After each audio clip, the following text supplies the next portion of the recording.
오늘 우리에게 주시는 하나님 말씀은 누가복음 12장 13절에서 21절 말씀입니다. 무리 중에 한 사람이 이르되 선생님, 내 형을 명하여 유산을 나와 나누게 하소서 하니 이르시되 이 사람아, 누가 나를 너희의 재판장이나 물건 나누는 자로 세웠느냐 하시고 그들에게 이르시되 삼가 모든 탐심을 물리치라. 사람의 생명이 그 소유에 넉넉한 데 있지 아니하리라 하시고 또 비유로 그들에게 말하여 이르시되 한 부자가 그 밭에 소출이 풍성하매 심중에 생각하여 이르되 내가 곡식 쌓아둘 곳이 없으니 어찌할까 하고 또 이르되 내가 이렇게 하리라. 내 곡간을 헐고 더 크게 짓고 내 모든 곡식과 물건을 거기 쌓아두리라. 또 내가 내 영혼에게 이르되 영혼아, 여러 해 쓸 물건을 많이 쌓아두었으니 평안히 쉬고 먹고 마시고 즐거워하자 하리라 하되 하나님은 이르시되 어리석은 자여, 오늘 밤에 내 영혼을 도로 찾으리니 그러면 네 준비한 것이 누구의 것이 되겠느냐 하셨으니 자기를 위하여 재물을 쌓아두고 하나님께 대하여 부여하지 못한 자가 이와 같으니라.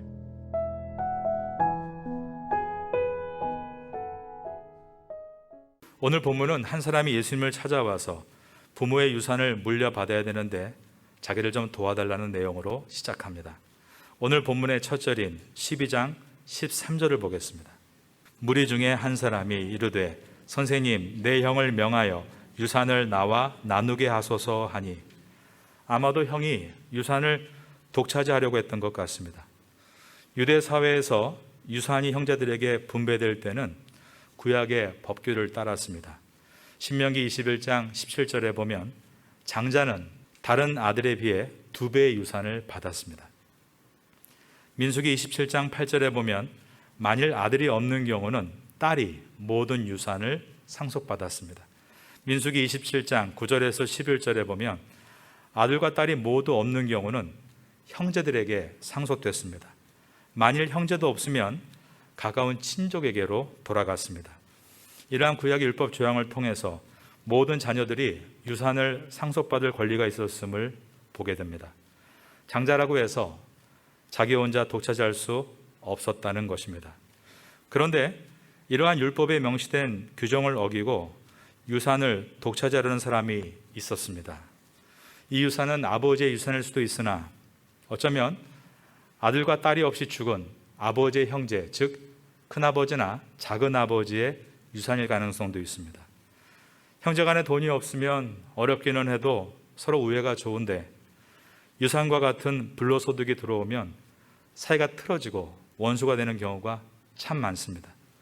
그 당시 유대 사회에서 유산이 형제들에게 분배될 때 이처럼 법규에 따라서 정당하게 분배가 이루어지지 않을 경우 랍비에게 소송을 제기할 수 있었습니다.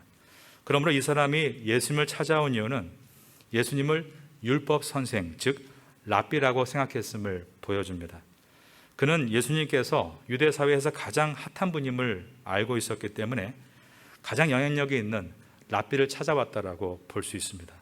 오늘날로 말한다면 재산 분할권 소송에 승소하기 위해서 가장 수임료가 비싼 유능한 변호사를 찾아왔다라고 말할 수 있습니다. 예수님은 이러한 사람의 요청에 대해서 나는 그런 유산을 나누는 분쟁을 해결하는 랍비 정도로 이 땅에 온 것이 아니라고 말씀하셨습니다. 14절입니다. 이르시되 이 사람아, 누가 나를 너희의 재판장이나 물건 나누는 자로 세웠느냐 하시고 예수님은 사사로운 인간들 사이에 분쟁을 해결하기 위해 오신 분이 아니라 인간의 영혼을 구원하기 위해 오신 분이라고 하신 것입니다. 그러나 이 사건을 통해서 인간이 가지고 있는 소유에 대한 바른 태도를 가르치셨습니다. 그러므로 15절은 그 사람을 향해 이르시되라고 되어 있지 않고 모든 사람을 향해 이르시되라고 되어 있습니다. 15절에 그들에게 이르시되 삼가 모든 탐심을 물리치라.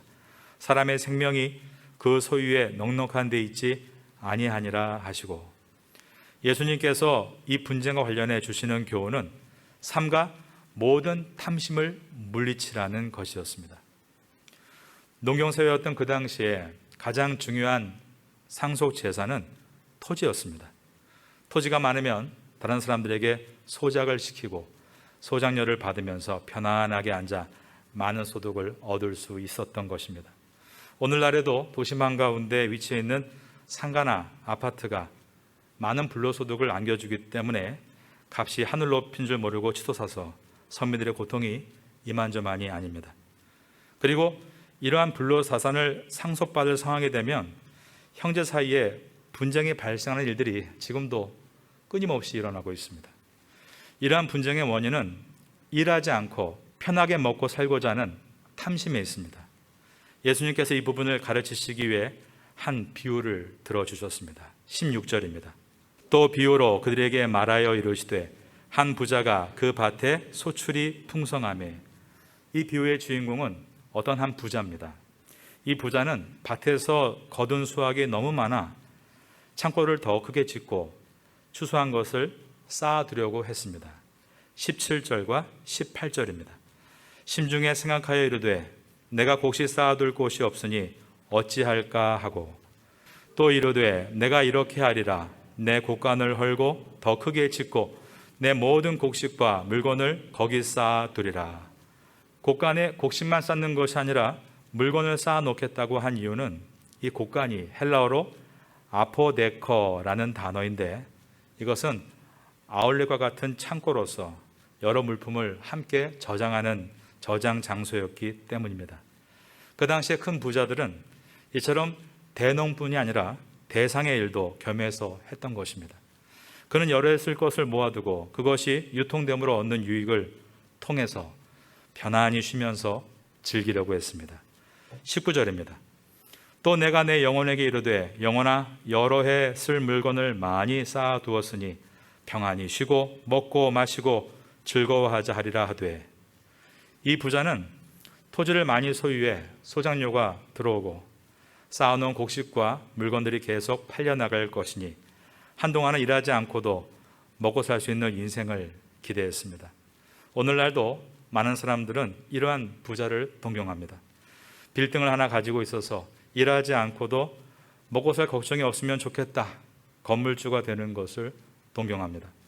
일하지 않고도 먹고 살 정도로 주식이 많았으면 좋겠다. 대주주가 되는 것을 동경합니다. 그런데 이러한 동경에 대해서 예수님께서 하시는 말씀을 들어봐야 합니다. 그 다음 절인 20절입니다. 하나님은 이르시되 그 다음 절을 따라하겠습니다. 어리석은 자여. 예수님께서는 이 부자에 대해서 하나님은 어리석은 자라고 말씀하신다라고 하셨습니다. 어리석다라고 하신 이 첫 번째 의미는 재물이 많다고 그것이 내일을 보장해 줄 것이라고 생각하는 것은 어리석다는 것입니다. 내일은 재물로 보장받는 것이 아니라 내일은 오직 하나님께 속해 있는 것으로서 만일 하나님이 오늘 밤에 너의 영혼을 데려가신다면 그 재물은 누구의 것이 되겠느냐라고 하셨습니다. 하나님은 이르시되 어리석은 자여 오늘 밤에 내 영혼을 도로 찾으리니 그러면 내 준비한 것이 누구의 것이 되겠느냐 하셨으니.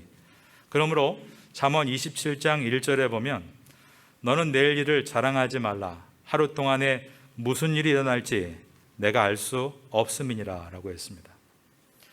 예전에 태국에서 어떤 건장한 남성분이 헬스장에서 운동을 하고 사우나에 들어갔다가 바로 심장마비로 죽는 일을 본 적이 있습니다. 참으로 하루 동안에 무슨 일이 일어날지 모르는 것이 우리의 인생입니다. 그러므로 지혜로운 부자는 인생의 주인이 하나님이심을 잊지 않는 사람입니다.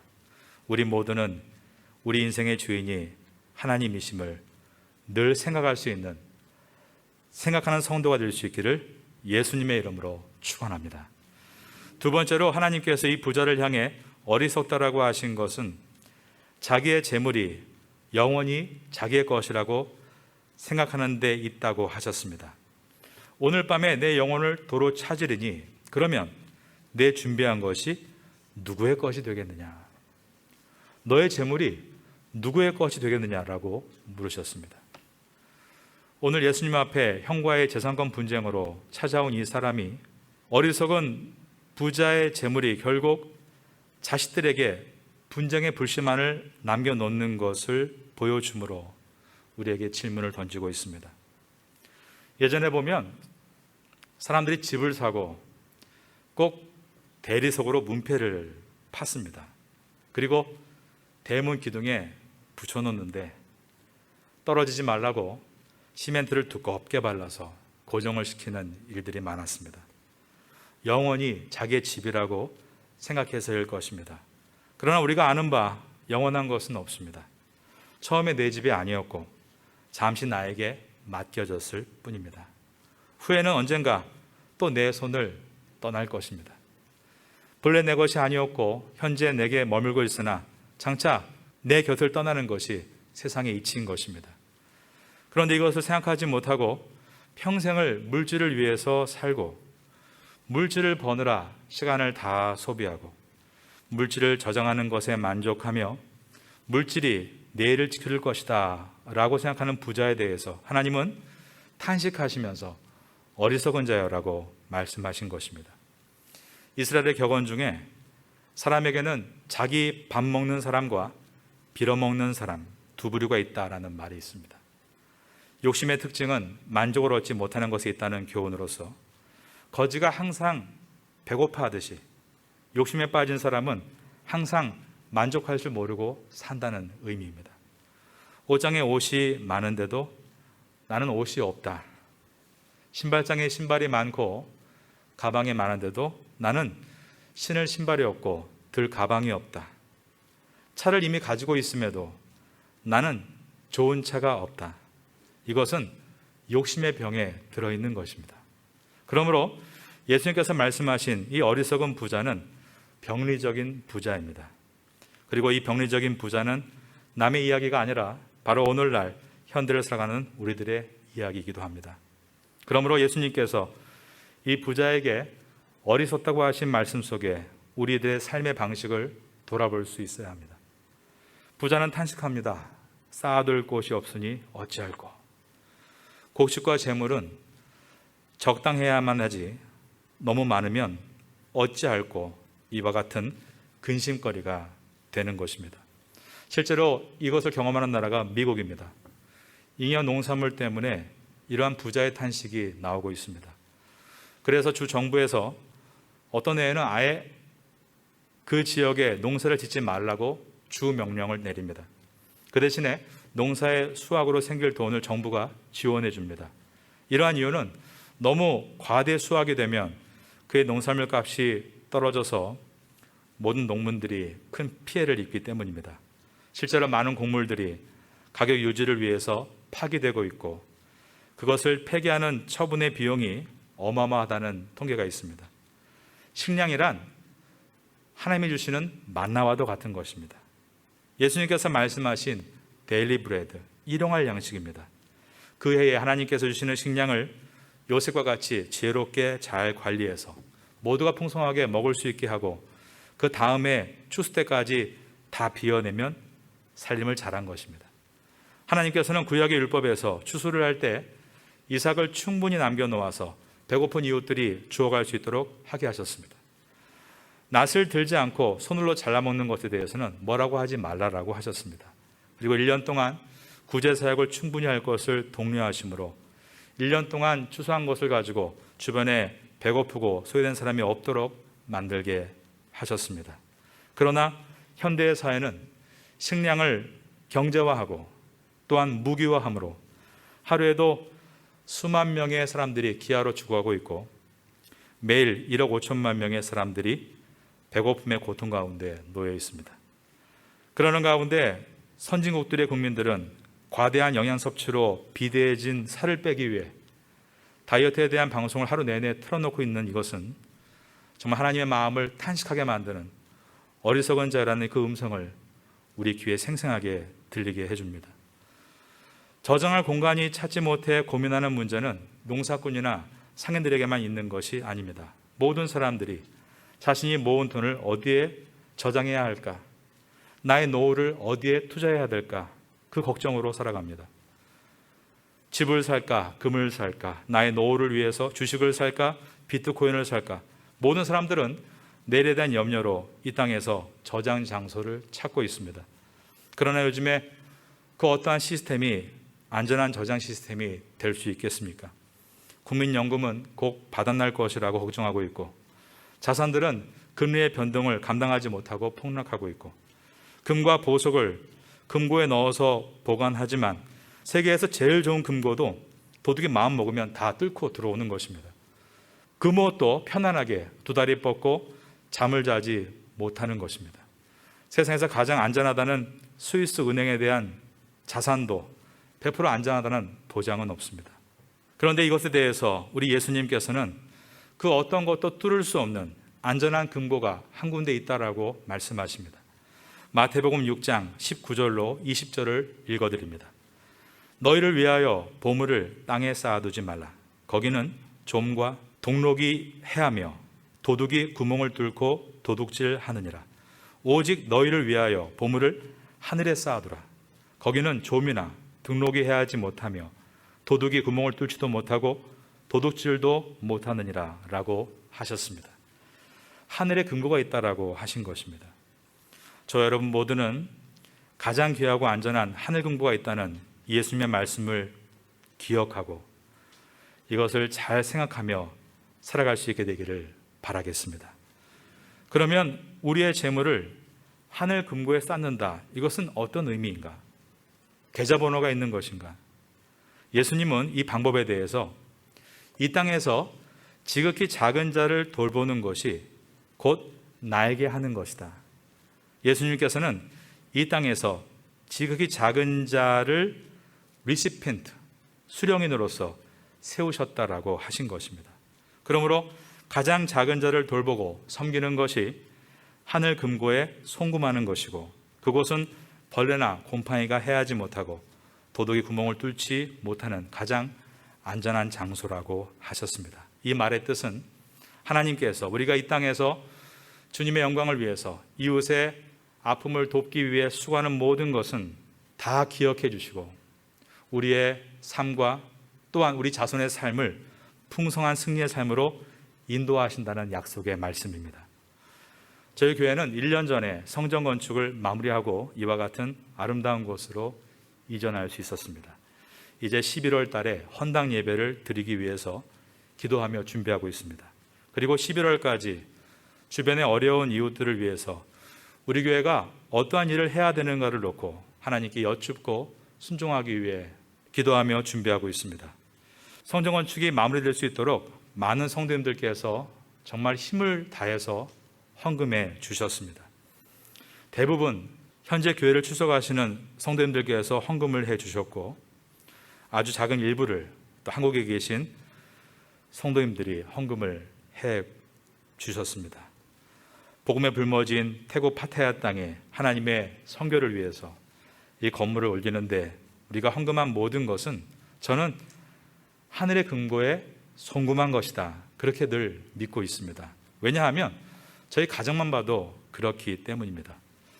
저도 몇 년 전부터 하나님께 건축헌금을 어떻게 드릴까 기도하는 중에 제가 지금까지 교회에서 사역하면서 받을 이 퇴직금을 하나님께 드리면 좋겠다 생각이 들었습니다. 그래서 운영위원회 때 양해를 얻어야 됐는데 저를 안타까워하시기에 반대 아닌 반대를 하시는 분도 계셨습니다.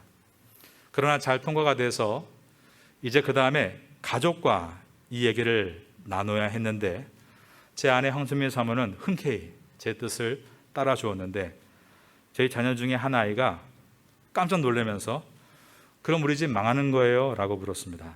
A의 입장에서는 부모의 자산이 있고 자기의 자산이기 때문에 또 그 돈이 크게 보였는지 우리 집 망하는 거예요. 그래서 안 망하는 거야. 그리고 같이 잘 설득하고 그 헌금을 드렸고, 그리고 모든 분들의 수고로 성전 건축을 마쳤습니다. 그런데 우리 집 망하는 교회라고 했던 그 자녀는 그 다음 해에 대학에 들어갔고 2학기 때 생각하지 않았던 장학금을 받게 됐습니다. 근데 장학금 전체를 저희들한테 말하면서 이 장학금은 하나님이 주신 것이니 3분의 1은 하나님께 드리고 3분의 1은 부모님께 드리겠다 라고 말하는 것이었습니다. 제가 그때 얻었던 감격과 은혜는 하나님이 결코 우리 집을 망하게 하지 않으시는구나. 우리 집안의 믿음은 갈 수 있겠구나. 우리 가족은 이 험난한 세상에서 계속해서 승리할 수 있겠구나. 그러한 은혜와 확신을 얻게 되었습니다. 그러면서 우리 교회 성도님들 한 분 한 분을 생각하게 됐습니다. 정말 어려운 가운데 결단하고 드렸던 그 모든 헌금에 대해서 그 모든 것은 정말 하나님께서 하늘 창고로 올려 보내신 것이구나. 하나님께서 반드시 그 모든 가정마다 이러한 놀라운 은혜와 자녀들의 믿음을 성장할 수 있도록 역사해 주시겠구나. 그런 확신을 가질 수 있었습니다. 오늘 본문의 마지막 절인 12장 21절입니다. 자기를 위하여 재물을 쌓아두고 하나님께 대하여 부여하지 못한 자가 이와 같으니라. 저와 여러분 모두는 이 땅에서 하늘의 재물을 쌓는 지혜로운 부자를 생각하면서 그것을 내가 어떻게 풀어갈 것인가 정직하게 이 말씀을 대면하면 좋겠습니다. 이 말씀 가운데 내 믿음은 어느 정도인가? 내 믿음의 그램을 달아보고 그리고 이 말씀을 생각하는 신앙이 되어 깊이 연구하고 결단해 나아갈 때 주님의 약속과 같이 우리 삶 가운데 놀라운 하늘의 곳간의 복이 임하게 될 줄로 믿습니다. 이러한 은혜를 가지고 한 주간 동안도 담대하게 세상에 나아가 승리 있게 살아가시는 우리 모두가 될 수 있기를 마지막으로 예수님의 이름으로 축원합니다.